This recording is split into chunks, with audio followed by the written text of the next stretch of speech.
तो गाइज़ आज मेरी थी दूसरी ट्रेड और आज मैं थोड़ा खुश हूँ। आई एम हैप्पी बिकॉज आज मेरी लाइफ की पहली ट्रेड पॉजिटिव गई। मैंने लास्ट ट्रेड ली थी आपके साथ मैंने शेयर किया था। जो मेरी लास्ट ट्रेड थी उसमें मुझे लॉस हुआ था और वो ट्रेड ली थी मैंने आई थिंक 13 को 13 तारीख को फ्राइडे था उस दिन। और सैटरडे को मैंने कोई ट्रेड नहीं ली क्योंकि उस दिन मार्केट जनरली चॉपी रहता है और मैं उस दिन छुट्टी पे मतलब मार्केट देखता नहीं हूँ। फिर मैं संडे को गाइस मार्केट देख रहा था बट मुझे उतना टाइम नहीं मिला और संडे को ट्रेड बना बट मेरा ट्रेड मिस हो गया। तो संडे के बाद आज था मंडे 16 एंड आज मुझे दो अपॉर्चुनिटी मिली बट मेरा जो रूल कहता था उसके अगेंस्ट मुझे नहीं जाना था, इसलिए मैंने वो ट्रेड नहीं ली। आपके साथ शेयर करूँगा मैंने वो ट्रेड कहाँ पे छोड़ी और क्यों छोड़ी, बिकॉज वो ट्रेड मैंने कहाँ पे छोड़ी और क्यों छोड़ी उसका कुछ रीज़न। सबसे पहले जो आज की ट्रेड है उसका लॉजिक देखते हैं कि आज मैंने ट्रेड कैसे पंच करी। तो उससे पहले कुछ चीज़ें हैं जो जाननी होती है तभी जाके हम ट्रेड पंच करते हैं। तो सबसे पहले बात करेंगे हम ट्रेंड की। तो ट्रेंड ओवरऑल डाउन ट्रेंड है। मैं 1 आवर के टाइम फ्रेम पे ट्रेड लेता हूँ दोस्तों। थोड़ा सा एसएल बड़ा आता है बट स्कैल्प वगैरह ये सब मैं नहीं करता। मैं थोड़ा सा लॉन्ग ट्रेड प्लान करता हूँ बिकॉज मैं जॉब पे भी जाता हूँ, तो इस वजह से मैं थोड़ा सा लॉन्ग टाइम पे ट्रेड लेता हूँ। उसमें ये होता है कि हाँ आपने ट्रेड लगा ली, छोड़ दिया, टारगेट हिट होगा या नहीं होगा वो डिपेंड करता है कि आपका एनालिसिस कैसा है। कई बार हो जाता है, कई बार नहीं होता है। पहले मैं ऐसे ही बैक टेस्ट करता था, मतलब ऐसे ही एजम्पशन करता था, तो उस टाइम पे देखता था। तो अभी मैं क्या कर रहा हूँ, रियल उससे कर रहा हूँ, थोड़ा थोड़ा अपना कैपिटल थोड़ा कम क्वांटिटी से और मीन्स सेफ साइड लेके एक दिन में एक ही ट्रेड करनी है guys, because this is the rule of to become a trader. एक रूल है कि फालतू हमने ट्रेड नहीं करनी मार्केट में, तभी जाके हम सीख पाएंगे। तो सबसे पहले बात करते हैं। पहले तो बात एक है कि प्राइस एक ऐसे पॉइंट पे जहाँ पे काफ़ी दिन से कंसोलिडेशन में मीन्स, तो यहाँ पे कुछ इस तरीके का एक ट्रायंगल फॉर्म हो रहा है जो कि है असेंडिंग का मतलब हायर हाई बन रहे हैं इसमें। और यहाँ से प्राइस क्या आ रहा है, lower high and lower high. तो दोनों तरफ से प्रेशर है, ऊपर से भी प्रेशर है और नीचे से भी प्रेशर है। यहाँ पे बायर आ रहे हैं, यहाँ पे और ऊपर बायर आ गए और यहाँ पे और बायर। अब नीचे की साइकोलॉजी हम देखें, यहाँ पे सेलर थे, यहाँ पे और सेलर इससे ऊपर नहीं जाने दिया, यहाँ से फिर और धकेल दिया और अभी यहाँ से और धकेल देंगे और फिर ये यहाँ से और बढ़ा देंगे।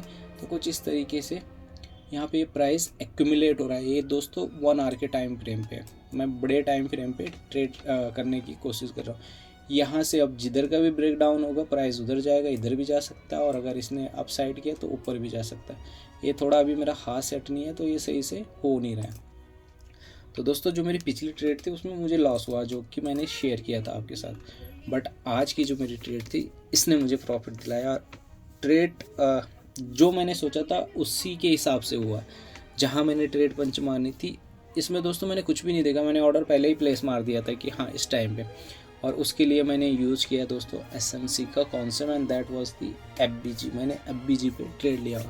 आप देख भी सकते हैं यहाँ पे एफबीजी है और आप गेस कर सकते हैं मैंने यहीं पे ट्रेड मारी। अब मैंने कैसे ट्रेड मारी, मुझे पहले दिन में ट्रेड मिल गई थी बट ट्रेंड डाउन था तो मैं अपसाइड नहीं जाना चाहता था और मुझे अपसाइड की भी ट्रेड दिखी और मेरा आरआर वहाँ पे रिस्क एंड रिवॉर्ड भी फिट बैठ रहा था। चलो पहले मैं बता देता हूँ कि कौन सी ट्रेड मैंने मिस करी। तो सबसे पहले अगर आप देखोगे मैं इसको लेके जाता हूँ, अगर 1 आवर के टाइम फ्रेम पे यहाँ पे एक एफबीजी थी दोस्तों, यहाँ पे एक एफबीजी थे। चाहता तो मैं यहाँ पे ट्रेड ले सकता था, क्यों यहाँ पे ट्रेड लेने का मेरा रीज़न क्या था, बट मैंने ली नहीं वहाँ पे कि मुझे एक ही ट्रेड करनी थी। क्योंकि प्राइस यहाँ पे आ रहा है, अब जा रहा है, यहाँ पे आ रहा है, अब जा रहा है, मीन्स एफबीजी को ब्रेक नहीं कर पा रहा है यहाँ से ऊपर। तो जहाँ तक चांसेस है कि ये यहाँ से इस वाली एफबीजी पे जाता और फिर यहाँ की जितनी भी लिक्विडिटी है उसको लेके प्राइस एकदम से नीचे आ सकता था। दोस्तों होता क्या है, जैसे ये एफबीजी है, जैसे ये फेयर वैल्यू गैप फॉर्म क्या होता है, लोग इधर ही ऑर्डर प्लेस मार देते हैं। जो भी ट्रेडर है जो SMC ट्रेडिंग करते हैं वो इस जगह पे अपने पेंडिंग ऑर्डर्स डाल देते हैं, पूरे दिन मार्केट में नहीं रहते, ऑर्डर प्लेस कर देते, जैसे यहाँ पे ऑर्डर प्लेस कर दिया होगा। बट यहाँ पे ना बायर्स को ट्रैप कर दिया गया है। जनरली ऐसी ट्रेड बनती नहीं है कि हम यहाँ से ऊपर जाए, क्योंकि ट्रेंड डाउन साइड में। हालांकि वो अलग बात है कि 15 मिनट में ट्रेंड आई थिंक शिफ्ट हो चुका था। मैं दिखा सकता हूँ आपको, एक सेकेंड, मुझे इसको 15 मिनट पे ले जाने दो। अगर मैं 15 मिनट में जाऊँ तो अगर आप देखेंगे तो यहाँ पे कैरेक्टर चेंज हो चुका था, मार्केट का कैरेक्टर 15 मिनट में शिफ्ट हो चुका था। अब एक कैरेक्टर चेंज क्या होता है, FBG क्या होते हैं, ये बहुत सारे कॉन्सेप्ट है, बहुत सारी चीज़ें हैं SMC की। तो इन फ्यूचर अगर मुझे लगेगा कि आप लोगों के साथ शेयर करना है तो मैं डिटेल्स में फ्रॉम स्क्रैच से पूरा सब कुछ आपको यहाँ पे शेयर कर दूंगा। तो यहाँ पे देख सकते हैं आप, कैरेक्टर चेंज हो चुका था, यहाँ पे कैरेक्टर चेंज हो चुका था और चांसेस ये थे कि मार्केट यहाँ आता और फिर ये ऊपर जाता 15 मिनट के उसमें किसमें, टाइम पीरियड में। बट जो अगर आप छोटे टाइम पीरियड में ट्रेड मारो 15 मिनट 30 मिनट, तो उसमें बहुत चांसेस होते हैं कि आपके FBG जो हैं वो फेल हो जाते हैं। यहाँ पे हम थोड़ा बड़े टाइम फ्रेम पे गेन करते हैं तो काफ़ी ज़्यादा सही, एक्यूरेसी थोड़ा ठीक होती है और जो हमारे टारगेट्स हैं वो भी कुछ अच्छे खासे मिलते हैं। तो दोस्तों 15 मिनट में मैंने शिफ्ट किया इसको 1 आवर में, और यहाँ पे थी where is FBG, that was the perfect entry for me. दोस्तों इसमें SL जो होता है वो जो मैं सोचता हूँ, जिस हिसाब से मैं ट्रेड करता हूँ इनको, उसमें मैं क्या करता हूँ कि मान के चलो मुझे यहाँ से एंट्री लेनी है इस प्राइस में, और FBG के ऊपर तक का मेरा SL होना चाहिए था। बट अब यहाँ पे प्रॉब्लम क्या है कि अगर मैं 737 पॉइंट का SL लेता तो मेरा लॉस काफ़ी होता है, वो मेरे रिस्क एंड रिवॉर्ड पे नहीं था। तो दोस्तों मैंने क्या किया, इसको 50% पे मैंने यहाँ गया, एक सेकंड मैं आपको दिखा देता हूँ। 5 रिट्रेसमेंट में गया और मैंने पहले FBG का 5 देखा कि 50% कहाँ पे। जनरली दोस्तों प्राइस ना 50% से नीचे आ जाता है। FBG का जो 50% होगा वहाँ से हिट करके प्राइस नीचे आ जाता है अगर उसको वहाँ गिरना होता है। बट अगर ये FBG एक बार ऊपर चली गई कैंडल तो फिर आप यहाँ पे ट्रेड मत करना, फिर आप देख लेना। ये एक स्ट्रैटेजी है मेरी, अगर आप डिटेल में चाहते हो इसकी एक्सप्लेनेशन तो वो मैं भी इस चैनल पे कर दूंगा। अब हुआ क्या दोस्तों, यहाँ पे 50% पे थे और मैंने यहीं पे अपनी ट्रेड पेंडिंग ऑर्डर्स लगाए 50 पे, और इसके ऊपर का मैंने ऐसा रखा 376 पॉइंट आ रहा था। मैं 500 तक ले सकता था कि मेरा 500 चला जाए तो कोई भी दिक्कत नहीं, क्योंकि क्वांटिटी के हिसाब से मैंने यही किया था कि 500 जाना चाहिए, तब मेरा रिस्क रिवॉर्ड सही बैठता। तो मैंने कुछ ऐसे 450 पे अपना SL रखा। और दोस्तों मैंने अपना टारगेट जो रखा वो 1150 फिक्स पॉइंट है, मैंने कैलकुलेशन कर रखी है दोस्तों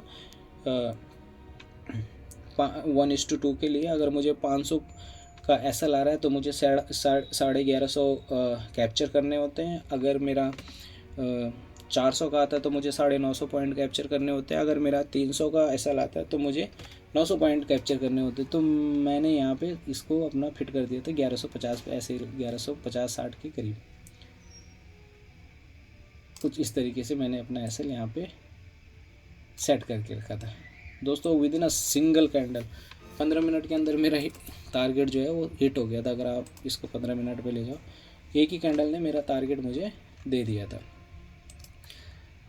तो अभी भी मैं 1 ट्रेड प्लस में हूँ दोस्तों। अभी आगे देखते हैं कि होता क्या क्या है।